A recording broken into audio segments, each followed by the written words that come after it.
Welcome to A&N In Depth. Today, we're still on the road. We are at Novo Temple, the largest media center in the Seventh-day Adventist Church. Here we have approximately 600 people that are working and serving the church in this television, radio, web, and of course, a school that teaches people the Bible, a Bible school, if you will. And with me, I have the person we call Timm. So, Timm, tell us about what you do here and why it matters. Hi, Pastor Sam. It's an honor to be with you. Here at Novo Temple, I'm a coordinator of digital evangelists here. So we have a digital Bible school, and also we work with the churches, local churches, and helping the pastors to put and use digital evangelism in their churches. So basically, it's that. Fantastic. Well, William is your first name. Timm is your last name. Yeah. I interviewed your father some time ago for very different reasons. Nice. So he went into a more theological, academic, all of that. And you seem to have gone into a very pastoral and very practical and new way of doing things, of fulfilling the mission of the church. How was this path of yours toward the digital evangelism front?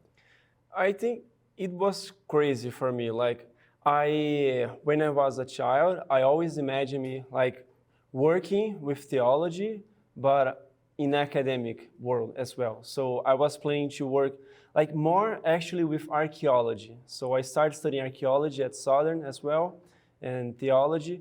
But then things just changed all of a sudden, and I started going a little bit with this area more related to technology, and then communication. And when I see, I was in the middle of communication and working with social medias and etc. So it was not something that I planned. It was something that happened, and it makes me think that God has some plans for us, and sometimes it's hard for us even to imagine 5 years, 10 years, because things can change all of a sudden and we need to be prepared, but trusting God, mostly. Fantastic. You oversee a project called Sperança. It's a chatbot. It's a form of artificial intelligence that helps people understand the Bible, question by question. And when they send a question on WhatsApp or Messenger or other channels that you serve, Sperança gives them Bible studies, right? Yeah. How did this project start, and where and when? Nice. It was in 2017. I was working in South American Division that time in Brasilia. And in 2017, even today, but 2017, Facebook in Brazil and South America was a huge. Today it's big, but it's not that big. But in 2017, people were so much involved in our social media. So for example, at Novo Temple,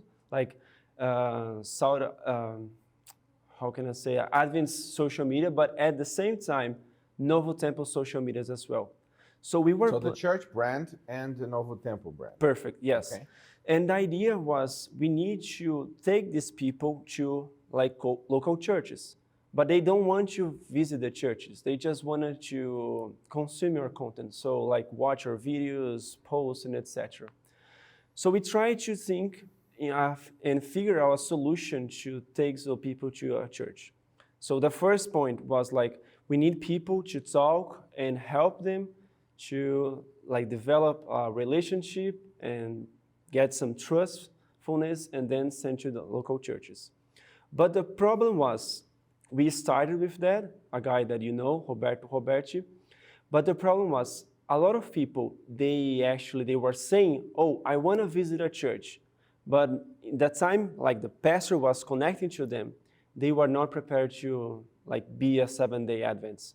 And they were I like the content, I like some of the pastors, but I don't trust, for example, I'm not sure about the Sabbath and about things something else. Right. So we try to promote and share Bible studies through magazines, Bible studies, physical Bible studies. But the problem was, like, Brazil is a huge country, and also we have in South America countries like Bolivia, Peru, Argentina, and some places are very hard to get there.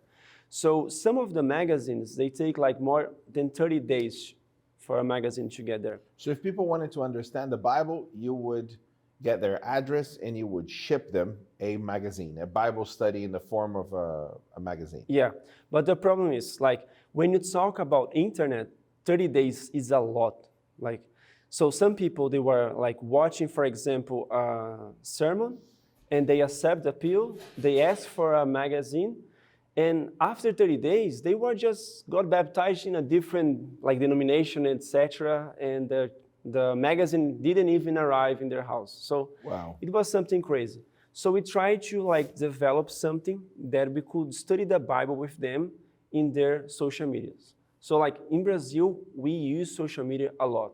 And not in Brazil, the whole world today. But the idea was like, if you are like so crazy about WhatsApp or Facebook and etc., you can study the Bible where you are. You don't need to develop a new habit in your life. You just go there and like every day and study the Bible there. So we started in 2017, a very, very ugly project at the beginning. I'm like, whenever I see pictures of how things were working, it's like, wow.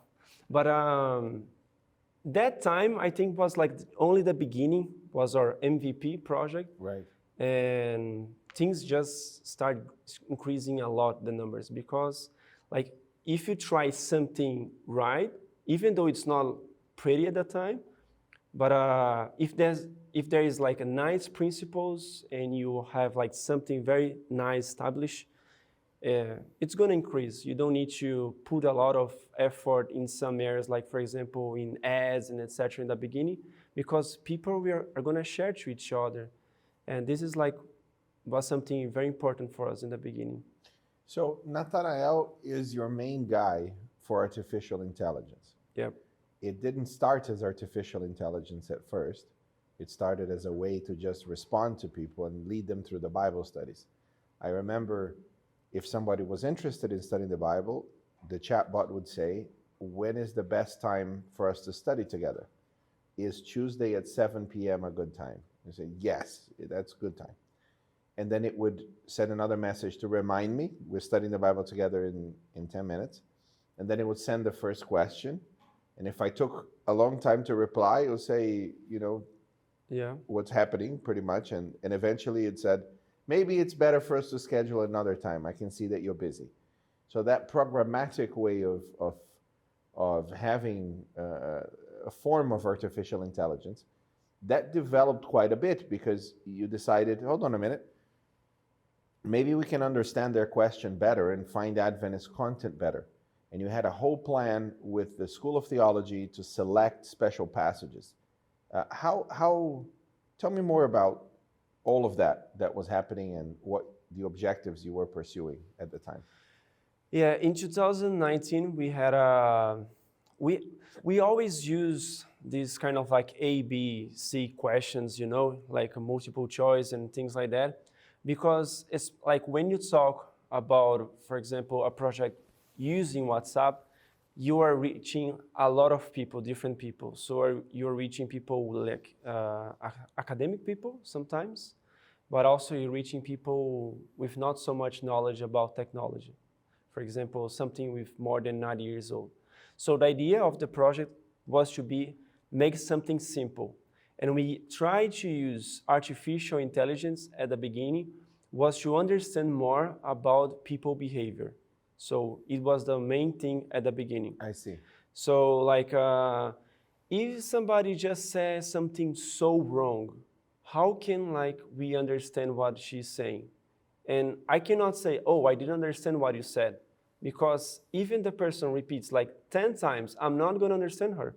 So the idea was, how can we use artificial intelligence for people to have a better experience during the Bible study? But then in 2021, I would say, we started a project with a university, theology university in south of Brazil here. And the idea was the theologians start helping us to increase the knowledge of Esperança. So we got like 20 theologians there, and we got more than 30,000 questions. And they were just putting those questions, like making groups, I would say 45 different groups of different thematics of the questions, and then trying to answer each of the questions and trying to increase the knowledge of Esperança. But the world is crazy and it's changing all the time. So you went in one direction. Let's have a question and an answer. Yeah. If Esperança can pick up, this is what the person is asking, it will pick up this ready-made answer and it will give it to them. Yeah. But then January 2023 comes and GPT is out, Yeah. and now you have a different kind of experience with AI.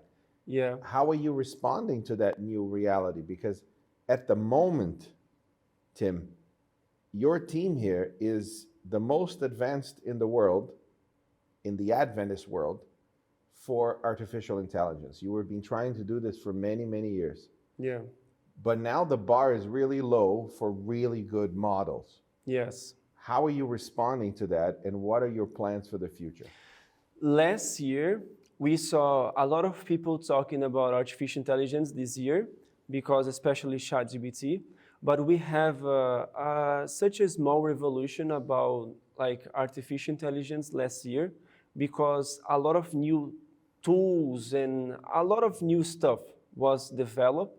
So all are like changing, we changed a lot of direction last year, because as I mentioned, the theologians and all the questions, now Esperança could understand and study by herself.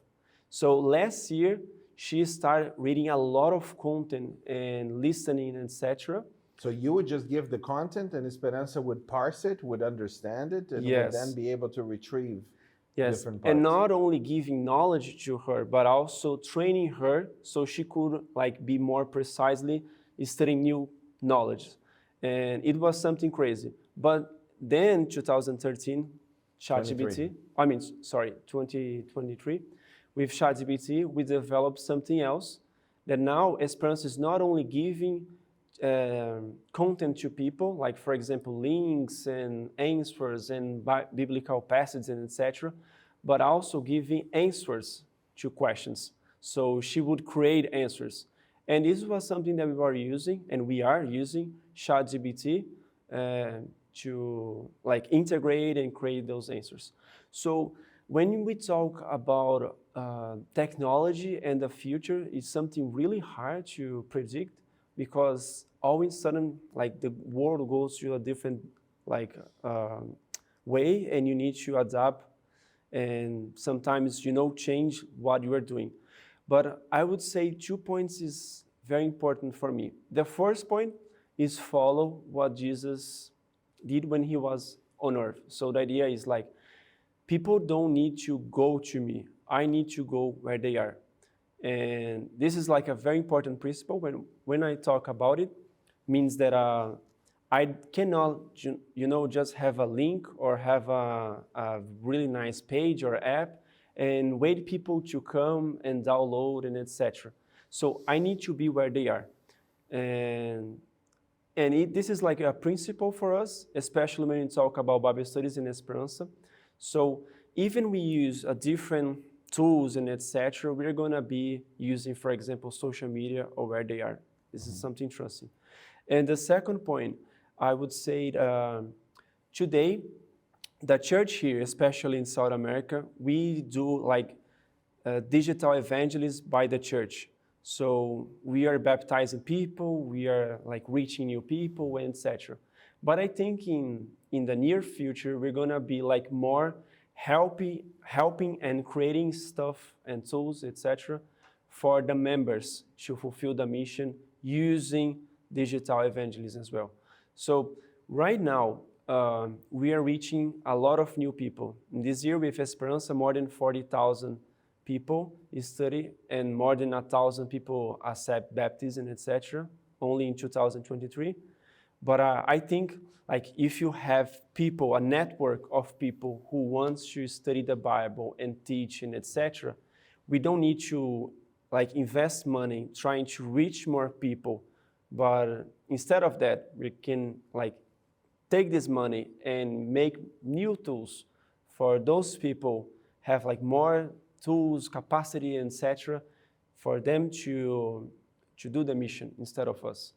So Interesting. it's gonna be like something changing, but as I say, it's hard to plan the future. We can plan like the next months, but plan the next years is something really complicated. Timm, thank you so much for talking to us.